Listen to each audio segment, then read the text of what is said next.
Burnham's key code is destroyed upon implementation, not to mention being a true 128-bit encryption. That is definitely not possible. What if I were to tell you I'd give you $10 million? John Travolta and Halle Berry make Hugh Jackman an offer he can't refuse in Swordfish. I'm Richard Roeper. And I'm Roger Ebert. Swordfish has too much plot for any one movie, maybe for any two movies, but it's not boring. John Travolta stars as a twisted undercover terrorist, or maybe he's a twisted undercover patriot, and Halle Berry is his girlfriend, or maybe she isn't. They hire Hugh Jackman, a brilliant computer hacker and ex-convict, to crack a secret site for them, and then FBI agent Don Cheadle questions Jackman. What are you doing in L.A., Stan? Vacationing. Vacationing. No, I ran into your friend Axel Torvalds the other day. He was vacationing, too. What are the odds of the two best hackers in the entire world being in L.A. at the same time, Stan? Travolta's dialogue is an intriguing exercise in self-justification as he philosophizes about his murky mission. Have you ever heard of Harry Houdini? He could make an elephant disappear in the middle of a theater filled with people. And do you know how he did that? Misdirection. What the eyes see and the ears hear, the mind believes. The movie was directed by Dominic Sena, who made last summer's non-stop car chase Gone in 60 Seconds and can't resist another totally gratuitous chase.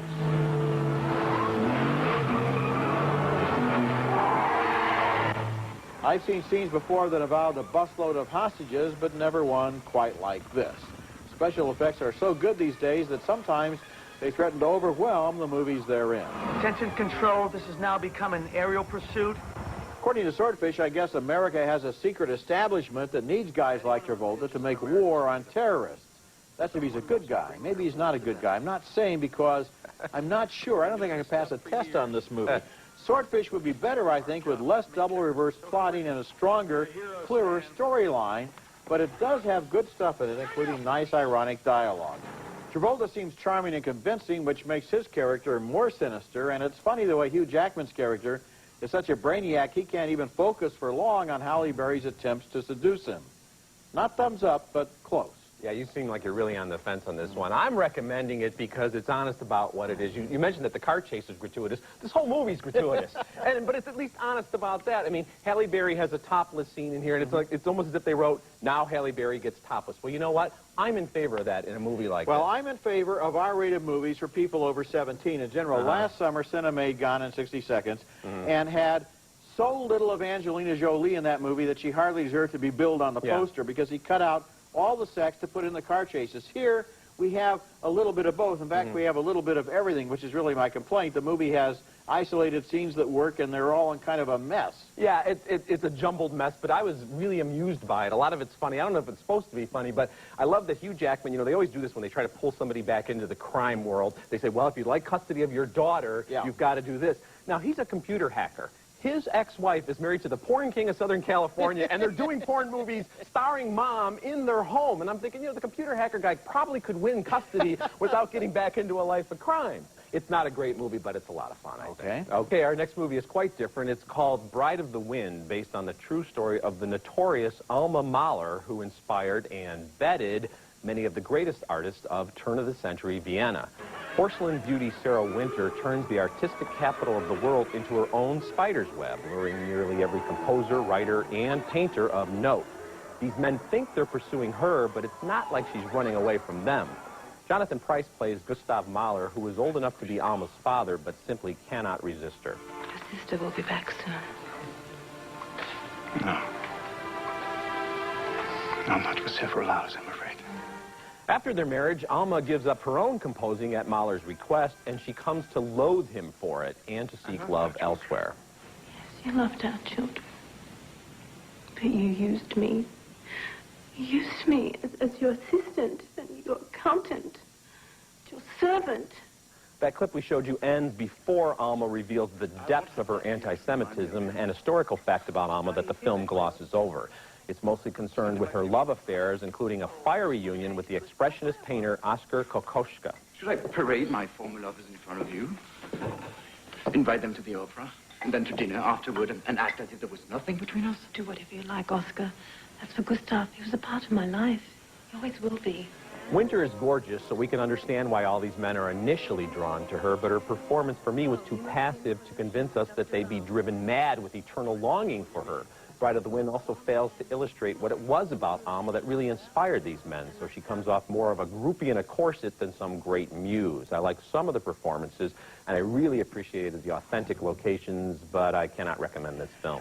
I was really, really disappointed in this film by Bruce Beresford, who's made some great films in the past. I think this may be the worst serious art film I've ever seen. Sarah Winter, you're way too easy on Sarah Winter. She reads her lines in this movie like some high school kid at a recitation. She's stiff and awkward. Oh, yes, she is. She doesn't have any warmth or spontaneity. It's just all kind of static, and then these guys come at her one after another. In a script that seems to be based on the encyclopedia entry. I mean, there's no psychological depth here. It's just like, okay, and the next year, she met the next guy. And then that guy who comes back after a year, well, not bad to come back after being shot and stabbed. I mean, you know, he disappears for a year for the convenience of the movie. It veers close to Monty Python. Oh, you've decided to have my baby. She says, I haven't seen you in a year. You know, think, a year. You know, I'm laughing at this movie. It's so bad. Well, I'm not going to recommend it. I'm not going to be pushed into defending it too much. I didn't think it was all that bad, although she was kind of becoming the Zelig of tarts. I mean, at some point you thought they're going to, have you met Babe Ruth? You know, do you know Albert Einstein? I mean, she really worked her way through the catalog. I think there are some books about Alma Mahler that are probably a lot more interesting. How'd you like that stuff at the end where they tell you what happened to all the people later in life? Okay. Coming up later, aliens explode in evolution. Uh-oh, time to go. And coming up next, Atlantis, the Lost Empire. We're gonna save Atlantis, or we're gonna die trying.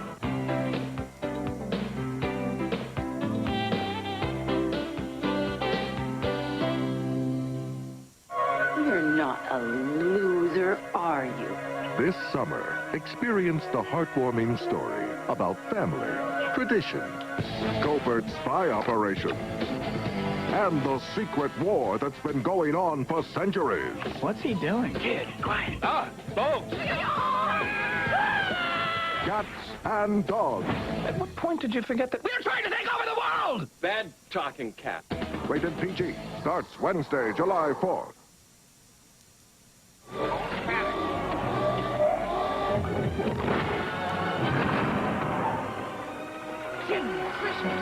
It's a machine!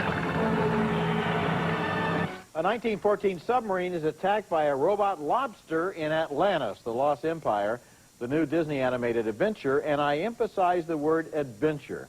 This is not a musical comedy like Disney usually offers every summer. It's a science fiction thrill ride as a billionaire finances an expedition to find the lost Atlantis. They find it all right, buried inside a volcano on the ocean floor, and Milo, the heroic scientist, falls for Princess Kita of the underwater world. You do swim, do you not? Oh, I swim pretty girl. Pretty good, pretty good. Good, swim good, pretty good. I swim pretty good. Good. It is a fair distance to where we are going. The voices there are by Michael J. Fox and Cree Summer. The movie's strong point is its visuals. The world of Atlantis is strikingly imagined as Milo leads the fight to save the lost continent. Half turn right, quarter turn back. Keep your hand on the pad. Saddle up, partners. Bring jerky and ammo. I'm so excited. All right, this is it. We're gonna rescue the princess. We're gonna save Atlantis. The earlier scenes in Atlantis have echoes from movies like 20,000 Leagues Under the Sea and even The Little Mermaid with its heroic princess and stern father. But some of the later sequences are absolutely amazing, including an underwater battle that uses fantastical imagery to create a truly thrilling clash of titans.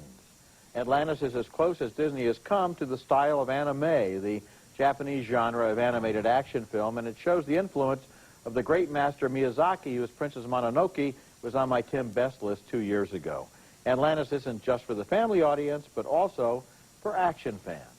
Yeah, I liked it a lot, too, and you're right about the animation. It's very interesting, although it's not like Shrek. It's not one of those realism. It's still a cartoon, but it's quite advanced from 10 or 15 years ago, and the voiceovers by the actors, I thought, were all uniformly excellent. Yeah, they use a kind of a sharp-edged drawing style. It's not the rounded three-dimensional style. It's not quite as sharp-edged as Hercules was, which I thought was a little bit too angular for me, but it looks like a high-quality comic strip.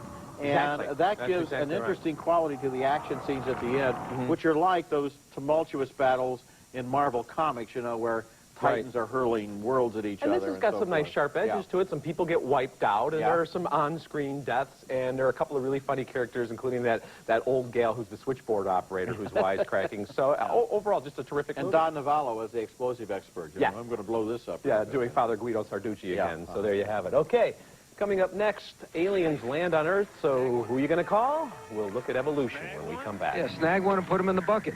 I seen this movie. The black dude dies first. You snag it. And on next week's show, Angelina Jolie as Lara Croft, Tomb Raider. All right, it's moving down his leg. What do we do? We might have to amputate. Bones off. Whoa, Doc! Don't take the leg! Don't let him take my Is leg. there anything else you can do? He thinks he's an athlete. Wait, Doctor, look. Sitting for his crotch. Take it! Take it! Take the leg! David Duchovny is Bill Murray, Orlando Jones is Dan Aykroyd, and Julianne Moore has the Sigourney Weaver part in Ghostbusters 3. Oh, wait, it's called Evolution, which I thought was one of the most blatant comedy rip-offs I've ever seen, but I guess Ivan Reitman would have to sue himself since he directed both films. Fans of the 1984 classic about ragtag scientists battling an invasion of ghostly spirits will recognize the nearly scene-by-scene similarities in this clumsy update featuring ragtag scientists battling an invasion of aliens. Come on, my little red lobster. Come on, my sexy little crustacean. Come on. Well, that, of course, mirrors the library scene in Ghostbusters. One segment that doesn't echo that film is a silly episode with Sean William Scott from American Pie as a dork who is practicing to become a fireman. She's gonna make it! She's gonna make it!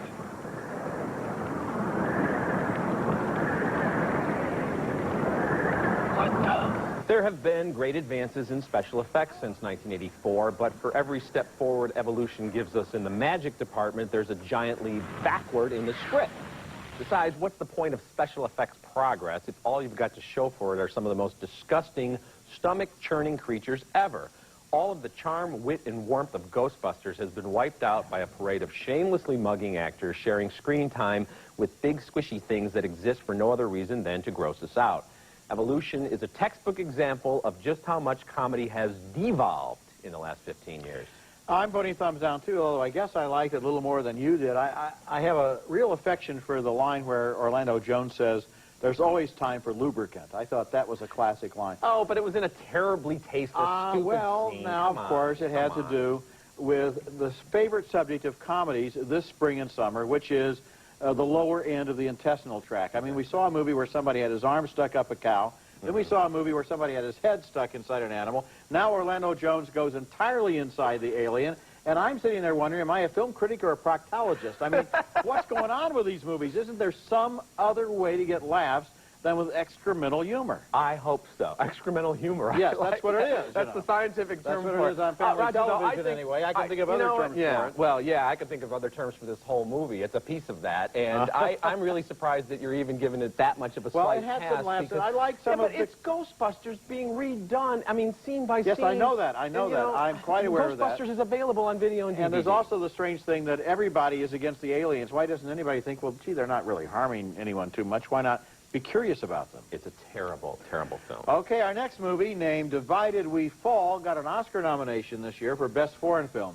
It takes place in a Czech village under Nazi occupation and is seen through the eyes of a married couple who oppose the Nazis but are not particularly heroic until opportunity presents itself in the form of a Jewish neighbor who has escaped from a death camp and asks them to hide him from the Germans. That's Sunger Kasai as David, the escapee, and Boleslav Polivka and Anna Siskova as Joseph and Marie, kind of symbolic names. The couple who hide him in a secret room of their house. A Nazi collaborator is always snooping around, and eventually David decides he can no longer jeopardize the safety of these people who are protecting him.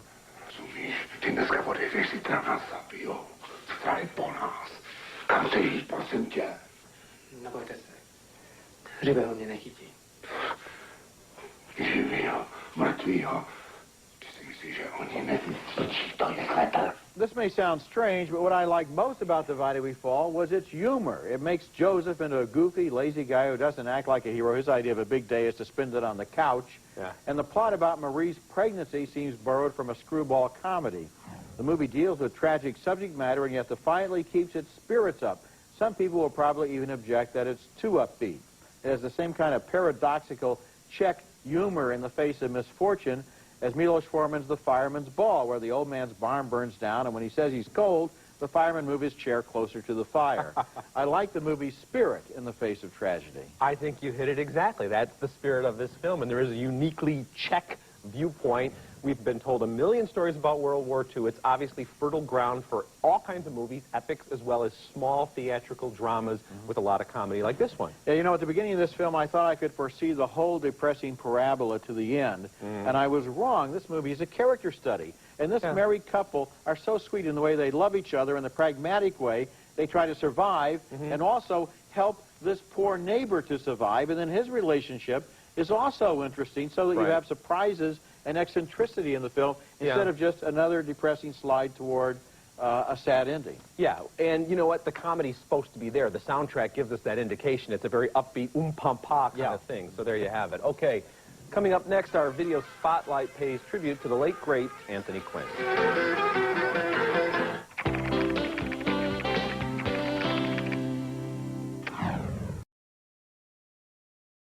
Ebert and Roeper in the Movies Video Spotlight is brought to you by Nestle Raisinets. Try Raisinets in new convenient resealable bags.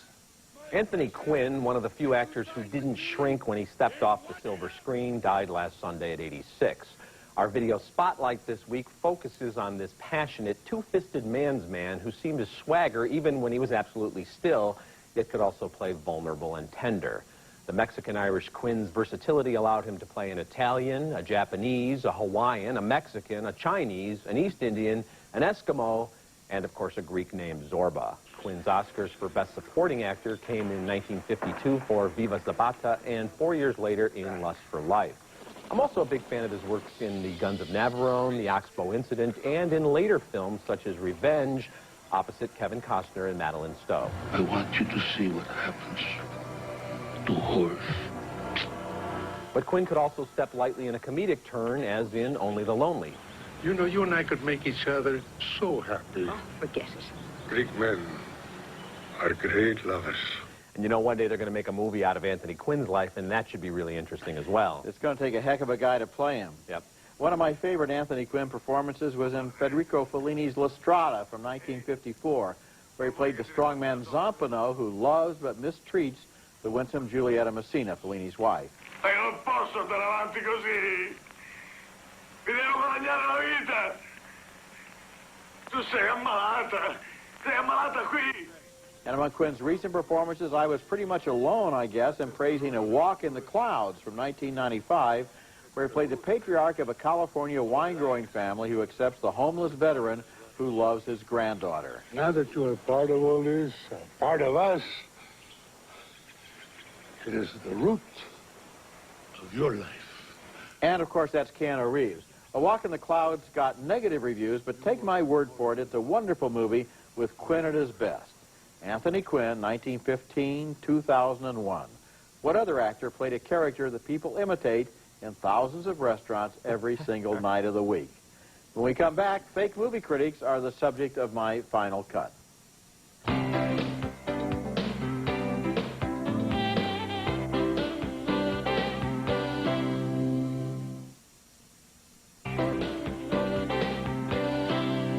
Newsweek revealed this week that a movie critic named David Manning did not exist. He was fictional, and all of his favorable quotes in the movie ads were made up by somebody at Columbia Pictures. But movie ad quotes have been so devalued that this barely makes a difference. The ads identify somebody as being from CBS or ABC when they actually work for a small local affiliate somewhere. The studios run static quotes on movies that haven't even been screened for the press. So are those early critics praising a movie they haven't even seen? And TV ads often use big type for the praise, but just small type at the bottom of the screen to identify the critics. You have no idea who they're quoting. Maybe the fake critic episode will encourage studios to play straight with the quotes. Or how about this? Maybe moviegoers should actually seek out the reviews themselves. I'm Roger Ebert. This is Final Cut. That's the feel-good commentary of the year. Okay, recapping this week's movies, we split on Swordfish. 2 thumbs down for Bride of the Wind, but we both really liked Atlantis, The Lost Empire. 2 thumbs down for Evolution, and 2 thumbs up for Divided We Fall. Remember, you can hear our reviews at ebert-roper-movies.com or read us in print at suntimes.com if you don't want to count on the quotes in the ads. Next week, we'll be back with a review of Lara Croft, Tomb Raider, starring Angelina Jolie, and until then, the balcony is closed. You know, I really like Travolta's performance in Swordfish, especially his opening monologue. It takes a certain amount of nerve to start right out by telling people most movies are crap. Especially from the guy who did Battlefield Earth. You know, that's what I thought was funny about this. Set unmatched, I think. Exactly. But I like this one.